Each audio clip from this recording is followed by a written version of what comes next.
Today's topic is Miranda versus Arizona, the story behind this famous case, and how it impacts police officers and suspects to this day. I'm Steve Serbalik, and I'm a panel attorney with ASCOPS in Arizona. Ernesto Miranda was arrested by the Phoenix Police Department on March 13, 1963.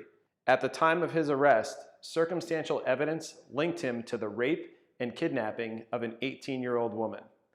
After 2 hours of interrogation, Miranda signed a confession to the rape charge on a form that included the following typed statement: "I do hereby swear that I make this statement voluntarily and of my own free will, with no threats, coercion, or promises of immunity, and with full knowledge of my legal rights, understanding any statement I make might be used against me." Despite the language of the form, Miranda was never told of his right to counsel. Also, before being provided with the form that he used to write out his confession, Miranda had already verbally confessed to detectives, and prior to this verbal confession, he was not advised of his right to remain silent, and he was also never told that his statement during interrogation could be used against him.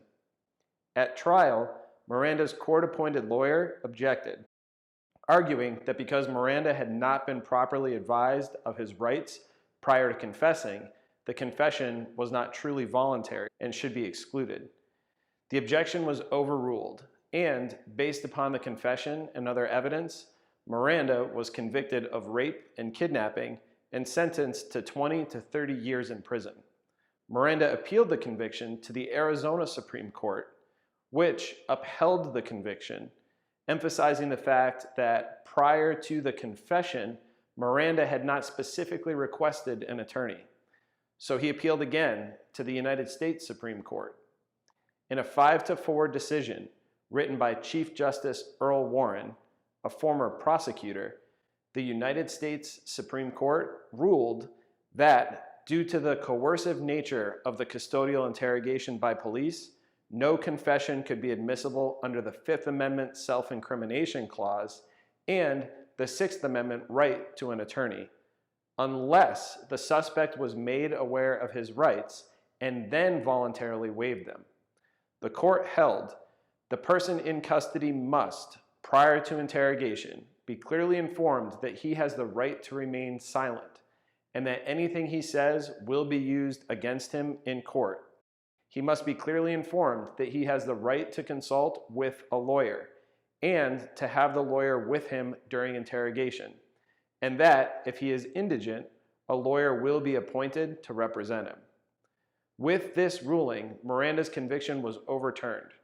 Also in the court's ruling, the court announced what must happen if a suspect chooses to exercise his or her rights, holding if the individual indicates in any manner at any time prior to or during questioning that he wishes to remain silent, the interrogation must cease. If the individual states that he wants an attorney, the interrogation must cease until an attorney is present. At that time, the individual must have an opportunity to confer with the attorney and to have him present during any subsequent questioning. As you probably know, Miranda warnings live on strong through to today.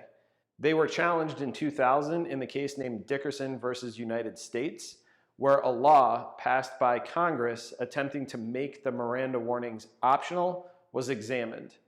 And the Supreme Court, in an opinion written by Chief Justice Rehnquist, held that the warnings have become part of our national culture, and the court upheld Miranda warnings in a 7-2 vote. As for Ernesto Miranda, the namesake for the warning, he didn't fare very well. He was retried by the state of Arizona, and even with the confession excluded, he was convicted, based in large part on testimony by his estranged common-law wife. He was once again sentenced to 20 to 30 years in prison, but was paroled in 1972. After his release, he committed a number of minor driving offenses and was in and out of prison. On January 31st, 1976, he was in a bar fight in Phoenix, and he received a fatal knife wound. He was pronounced dead on arrival at the hospital, and he's buried in Mesa, Arizona. He was 34 years old. So now you know more about the story behind Miranda versus Arizona. Don't forget to like this video and subscribe for more law enforcement lessons. Videos are published every Sunday. Thanks for watching. I'm Steve Cerbalic. Stay safe out there.